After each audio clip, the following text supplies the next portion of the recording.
Hello friends, welcome to our channel दीप्रशिता show.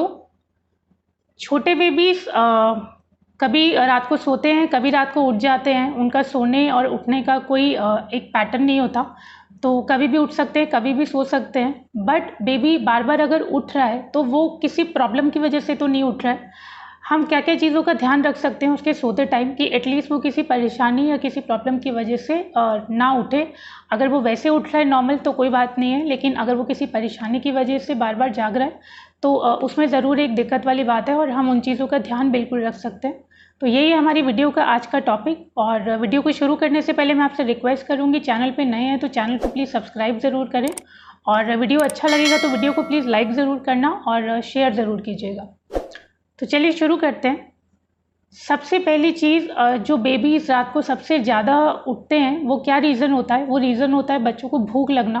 क्योंकि बहुत छोटे बेबीज़ होते हैं, बहुत थोड़ा सा फीड करते हैं और सो जाते हैं, और फिर जैसे उनको यूरिन पास हो जाता है और वो फिर से उठ जाते हैं क्योंकि उनको भूख लग जाती है, तो उनको फिर से फीडिंग करवाना पड़ता है। तो एक भूख की वजह से बेबी बहुत बार उठ सकता है। बट एक रीज़न ये भी हो सकता है कि आपका जो मिल्क सप्लाई है, जो आप फीडिंग उसको करवा रहे हो सकता है वो मिल्क सप्लाई कम है और उसका पेट नहीं भर पा रहा, और शायद वो इस वजह से भी उठता जा रहा है।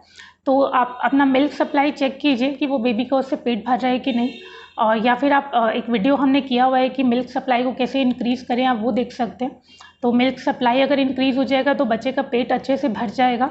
और फिर भी अगर आपकी मिल्क सप्लाई में कुछ प्रॉब्लम है या बेबी का पेट फिर भी नहीं भर रहा है, तो अपने डॉक्टर से पूछ के आप फार्मूला पे या बाहर के मिल्क पे, जो भी आपके डॉक्टर आपको रेकमेंड करें, आप बेबी को वो ज़रूर पिलाएं। क्योंकि स्टार्टिंग 6 मंथ्स तक हम उसको कुछ और नहीं दे सकते हैं, इवन हमें बेबी को पानी भी नहीं देना है।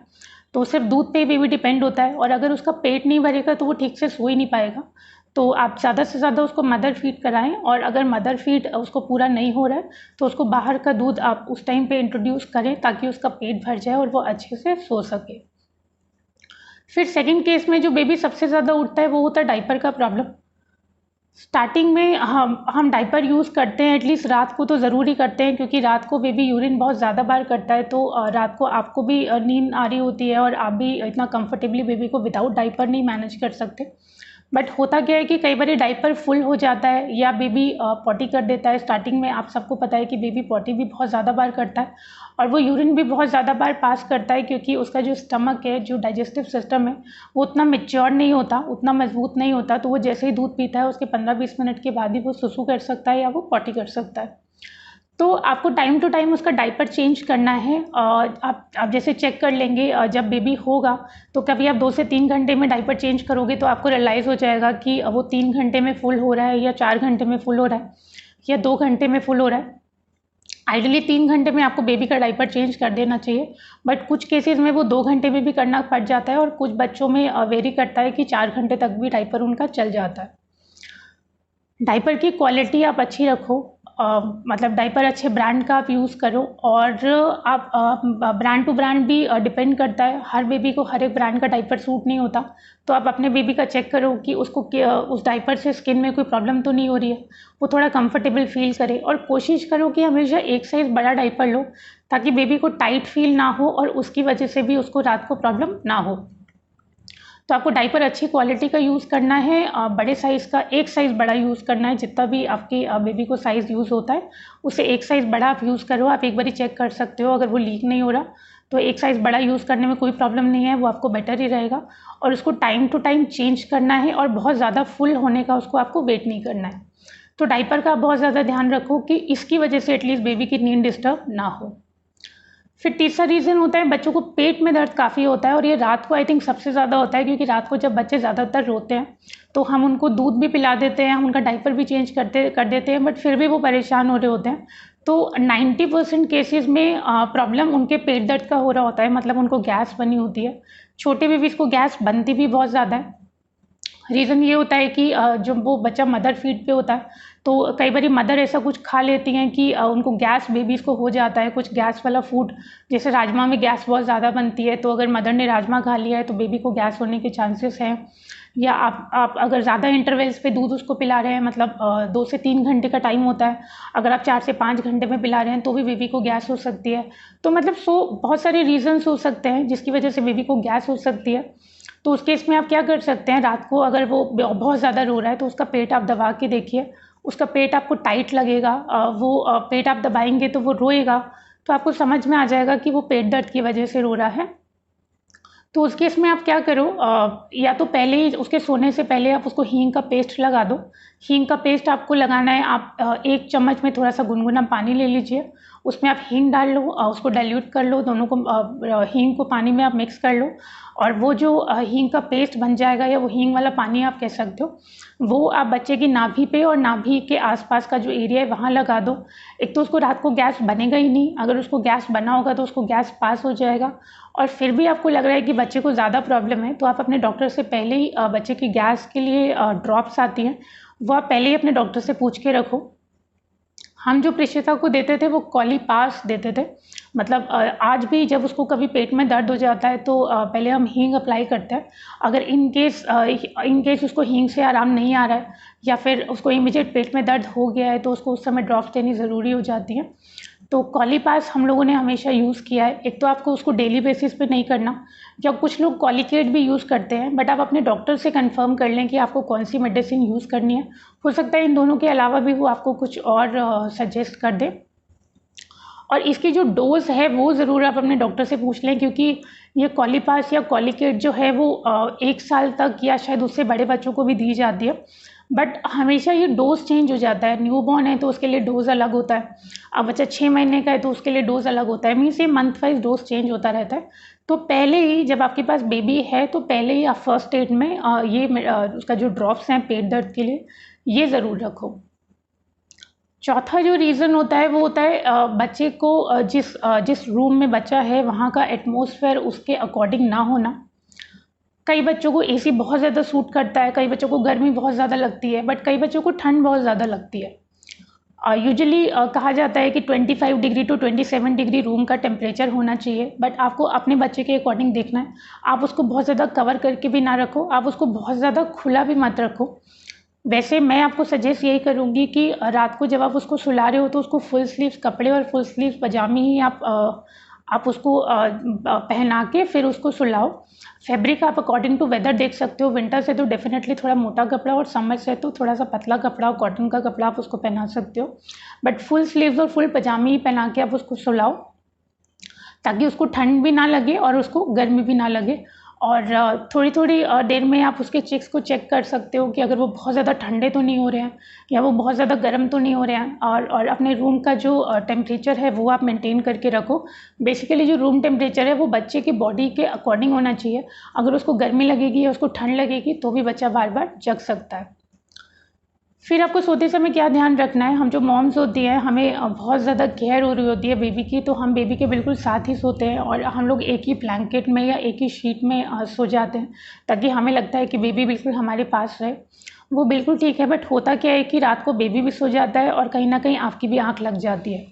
तो उस केस में क्या होता है कि आप जब सो रहे होते हो और आप जब करवट ले लेते हो तो वो ब्लैंकेट या शीट कई बार हिल जाती है, और वो बेबी के बॉडी से जब हिलती है तो बेबी थोड़ा सा डिस्कम्फर्ट हो जाता है और वो उस वजह से भी उठ सकता है। तो आप बेबी के पास ज़रूर सोएं, बट आप कोशिश करें कि जिस ब्लैंकेट में बेबी सो रहा है या फिर जो समर्स में अगर आपने पतली शीट उसको उड़ाई हुई है, अगर वो लेके सो रहा है तो आप उसकी अलग एक शीट रखिए या उसका अलग एक ब्लैंकेट रखिए, ताकि वो खुद जब करवट लेगा तब वो हिले तो कोई प्रॉब्लम नहीं है, बट आपकी वजह से वो शीट उसकी बॉडी से हिलनी नहीं चाहिए। और इम्पॉर्टेंट टिप कि विंटर्स में तो बच्चे को आप ब्लैंकेट उड़ाते ही हो, समर्स में भी एक पतली सी शीट उसको ज़रूर उड़ाएं। बिल्कुल ओपनली बच्चे को फ़ैन के नीचे, एसी के नीचे आप मत सुलाओ, वो भी उसकी बॉडी को डिस्कम्फर्ट कर सकता है। तो यही आपको ध्यान रखना है कि बच्चे की शीट या ब्लैंकेट अलग होना चाहिए, वो आपके साथ नहीं होना चाहिए। आप उसके साथ सो सकते हो, बट ब्लैंकेट और शीट आप अलग रखो। फिर आपको बच्चे के कपड़ों का भी ध्यान रखना है, और रात को उसके कपड़े आपको चेंज ज़रूर करने हैं। होता क्या है कि सारा दिन बेबी इतनी एक्टिविटी करता है या पूरा दिन उसको हो जाता है कपड़े पहने हुए, तो बहुत ज़्यादा पसीना आता है। हम लोग भी रात को जब तक कपड़े चेंज ना करें या हम लोग प्रॉपर नाइट वेयर में ना आए तो हमें भी नींद नहीं आती, और बच्चे के साथ भी ऐसा ही है। और इवन आप स्टार्टिंग से ये रूटीन बना के रखोगे तो बड़े होते तक बच्चे का ये रूटीन बना रहेगा। यूजुअली तो रात को आप नहला तो नहीं सकते हो उसको, बट आप उसकी रात को बॉडी को हल्का सा स्पॉन्ज ज़रूर कर दें, या हल्का सा पानी हाथों में लेके थोड़ा गीला करके उसकी बॉडी पे वो हाथ लगा के और अच्छे से टॉवल से उसको डैप कर दें, और थोड़ा सा लोशन आप लगा दो, उसको नाइट सूट पहना दो, थोड़े लूज़ कपड़े पहना दो, बच्चा थोड़ा फ्रेश फील करेगा, और कपड़े चेंज हो जाएंगे तो पसीने की या जो भी उसको सारा दिन में कपड़े उसके गंदे होंगे वो चेंज हो जाएंगे, तो बड़ा फ्रेश फील करेगा और बड़े अच्छे से वो सो पाएगा। एक होता है बच्चे का स्लीपिंग पैटर्न। स्टार्टिंग 1-2 महीने तक तो आप उसको बिल्कुल मैनेज नहीं कर सकते हो, बच्चा अपने हिसाब से सोता है, बच्चा अपने हिसाब से जगता है, बट येस आफ्टर 2 मंथ्स आप थोड़ा सा रूटीन बना सकते हो। जब बेबी थोड़ा सा बड़ा हो जाए, थोड़ी सी एक्टिविटी करने लगे, तो आप दिन में थोड़ा सा उसके साथ टाइम स्पेंड करो, उसको जगा के रखने की कोशिश करो। वो दिन में जितना कम सोएगा वो रात को उतना जल्दी सोएगा और उतना ज़्यादा देर के लिए सोएगा। ये बच्चों के साथ करना थोड़ा मुश्किल है, बट आप अभी से उसको हैबिट डाल दोगे तो उसका ये रूटीन बन जाएगा। अगर आप और थोड़ा बड़ा होने के बाद ये सोचोगे कि थोड़ा और बड़ा हो जाएगा तो रात को सोने लग जाएगा, बट ऐसा नहीं होता। अगर उसको स्टार्टिंग से दिन में सोने की हैबिट पड़ जाती है तो वो रूटीन फिर काफ़ी टाइम तक वैसा ही चलता रहता है, और फिर बच्चे रात को 2-2 3-3 बजे तक जागते रहते हैं, और पेरेंट्स को भी उनके साथ में जागना पड़ता है। तो आफ्टर 2 मंथ्स जब वो बेबी 2 महीने का हो जाए, तब आप थोड़ा सा उसका पैटर्न ज़रूर चेंज करने की कोशिश करो। अगर वो सोना चाह रहा है दिन में तो आप थोड़ा सा उसको खेलने में उसको इन्वॉल्व कर दो, या बातें करने में इन्वॉल्व कर दो। मतलब आप कुछ देर उसको जगा के रखो, उसकी नींद जितनी कम देर दिन में पूरी होगी उतना ज़्यादा देर वो रात को सोएगा, और रात की नींद सबसे अच्छी होती है, बच्चा कंफर्टेबल तरीके से सो सकता है, और वो रात को ना सोए तो पूरा दिन बॉडी बड़ी डिस्कम्फर्ट सी हो जाती है। एक मॉस्किटो का बड़ा प्रॉब्लम रहता है, मच्छरों का प्रॉब्लम। ये सारा एक्सपीरियंस मैं आपको वो बता रही हूँ जो प्रिशिता के साथ हमने फेस किया है। तो ये मॉस्किटो का भी बड़ा प्रॉब्लम रहता है। आप सेम बेड पे सो रहे होते हो बट आपको मच्छर नहीं काटेंगे। आई डोंट नो क्या प्रॉब्लम है, बट बेबीज़ के साथ हमेशा ऐसा होता है कि उनको मॉस्किटो जो है वो मच्छर जो है वो काट ही लेते हैं। एक तो 6 महीने से छोटे बेबीज़ के रूम में, या बेबी जिस रूम में सो रहा है वहाँ पे आपको ऑल नाइट या गुड नाइट नहीं चलाना है। वो बेबीज़ के लिए बहुत हार्मफुल होता है। जब वो सांस लेते हैं तो वो साथ साथ उनके अंदर जाता है, वो उनकी बॉडी के लिए बिल्कुल अच्छा नहीं है। वो हमारी बॉडी के लिए भी अच्छा नहीं है, बट 6 मंथ से छोटे बेबीज़ के साथ में तो आप वो बिल्कुल यूज़ ना करें। आप बेबीज़ के लिए इवन आपको लग रहा है आपके आपके रूम में या आपके घर में मॉस्किटो का प्रॉब्लम है या नहीं, मैं फिर भी आपको रिकमेंड करूँगी कि आप बेबी के लिए नेट ज़रूर यूज़ करें। जब वो बहुत छोटा है, जब वो करवट नहीं ले सकता, तब आप बेबी के साइज़ की नेट मंगवा सकते हो, मॉस्किटो नेट जो रहती है। और या फिर अगर थोड़ा बड़ा हो गया, थोड़ी एक्टिविटी करने लग गया है, तो आप अपने पूरे बेड के लिए वो नेट मंगवा सकते हो। बट वो आप ज़रूर मंगवा के रखो। ये मॉस्किटो का प्रॉब्लम बेबीज़ के साथ बहुत ज़्यादा रहता है। रात को आपको पता भी नहीं चलता कब बेबी को मच्छर काट लेते हैं, और वो पूरी रात प्रॉब्लम में रहता है, और फिर सुबह हमें पता चलता है कि ये इस वजह से प्रॉब्लम में था।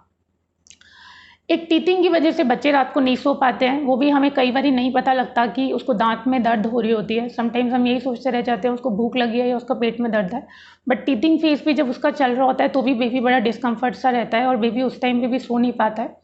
तो उस टाइम पे आप क्या करो, मैं प्रिशिता के साथ हमेशा यही करती थी। जब भी उसका दांत आ रहा होता था या आने वाला होता था, वो पता लग जाता है, बच्चे बार बार हाथ अपने मुंह के पास लेके जाएंगे। ये दांत निकलने वाले प्रोसेस पे हमने पूरा एक डेडिकेटेड वीडियो किया हुआ है, आप चाहें तो वो देख सकते हैं। तो वो बार बार हाथ लेके जाएंगे या वो कुछ मुंह में डालते रहेंगे, तो बेसिकली उनको इरिटेशन सा होना स्टार्ट हो जाता है। तो उनके सोने से पहले या उनको दिन में भी कभी इरिटेशन हो रहा हो तो हम प्रिशिता के साथ करते थे कि हम उसको जो किचन में मस्टर्ड ऑयल रहता है, सरसों का तेल रहता है, उसको आपको जलाना नहीं है, वो आपको एज इट इज़ यूज़ करना है। वो हम थोड़ा सा फिंगर पे लेके और उससे उसकी मसाज कर देते थे, उसके मसूड़ों की, और उसको बड़ा रिलीफ मिलता था।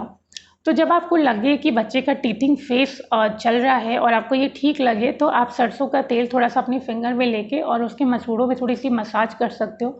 उससे क्या है कि उसकी इरिटेशन ख़त्म हो जाएगी, उसको उतना ज़्यादा पेन नहीं होगा, और इरिटेशन नहीं होगी, पेन नहीं होगा, तो टीथिंग फेस में भी वो आराम से सो पाएगा। फिर बेबी को आप थोड़ी सी एक्टिविटी कराओ। जब थोड़ा सा थक जाएगा तो बेबी आराम से सो पाएगा। हम भी अगर सारा दिन कोई काम ना करें तो रात को हमें भी सोने में प्रॉब्लम होती है, और हम बहुत ज़्यादा काम कर लेते हैं तो थक के हम बहुत इजीली सो जाते हैं। बेबी अभी कोई काम नहीं कर सकते, बट वो खेल के इतना थक जाते हैं कि उनको नींद बहुत अच्छे से आ जाती है। अब उनको एक्टिविटी कराना वो आपका काम है। आप छोटे छोटे रैटल्स या आप टॉय उनको दे दीजिए जिनके साथ वो खेलें। आप कुछ ऐसे म्यूज़िक इंस्ट्रूमेंट आते हैं जिस पे पैर मारा जा सकता है या हाथ से बच्चे खेल सकते हैं। तो मतलब कुछ भी इस तरीके की एक्टिविटी बच्चे को कराइए कि उसके हाथ पैर चलें, वो थक जाए और वो अच्छे से सो जाए। और एक केस ये भी देखा गया है कि बच्चे सारा दिन में इतनी एक्टिविटी करते हैं कि वो थक जाते हैं और बॉडी उनकी पेन हो रही होती है, हमें समझ में नहीं आता कि क्या प्रॉब्लम है। इस वजह से भी बच्चे सो नहीं पाते हैं, रात को बड़ा डिस्कम्फर्ट होके उठ जाते हैं। तो आप क्या कर सकते हो, वैसे लोग कहते हैं कि रात को मालिश करके सोना चाहिए, अगर वो नहीं भी आप कर रहे हो तो आप इतना ज़रूर कर सकते हो कि बच्चे की रात को सोने से पहले आप उसके थोड़े से हाथ पैर दबा दो। आप बड़े सॉफ्ट हैंड से उसके लेग्स को थोड़ा सा दबा दो या थोड़ा सा ड्राई मसाज ही कर दो। आप हल्का सा उसकी बॉडी को ऐसे सहला दो या इस तरीके से आप मसाज कर, इस तरीके से आप दबा सकते हो उसको और इस तरीके से आप बॉडी सहला सकते हो, तो बेबी को बहुत आराम मिलता है। आप सेम हाथों पे और पैरों पे इस तरीके से कर सकते हो, तो उसकी बॉडी बड़ी कंफर्टेबल सी हो जाएगी और सारा दिन की जो भी उसकी थकान है उसको काफ़ी हद तक रिलीफ मिल जाएगा और वो आराम से सो पाएगा। तो आई होप वीडियो आपको पसंद आया होगा। प्रिशिता के साथ ये सारी प्रॉब्लम्स हुई हैं, तो मुझे लगा कि इस पे वीडियो ज़रूर एक शेयर करना चाहिए ताकि जो और न्यू पेरेंट्स हैं उनको इससे रिलेटेड कोई प्रॉब्लम ना आए। और वीडियो अच्छा लगा हो तो वीडियो को प्लीज़ लाइक ज़रूर कीजिएगा, शेयर ज़रूर कीजिएगा उन पेरेंट्स के साथ जिनके पास छोटे बेबीज़ हैं या जिनको आपको लगता है कि ये वीडियो शेयर करना चाहिए। और चैनल पे नए हैं तो प्लीज़ चैनल को सब्सक्राइब ज़रूर कीजिएगा। आज के लिए इतना ही, आगे मिलते हैं एक नए टॉपिक के साथ। Thank you so much.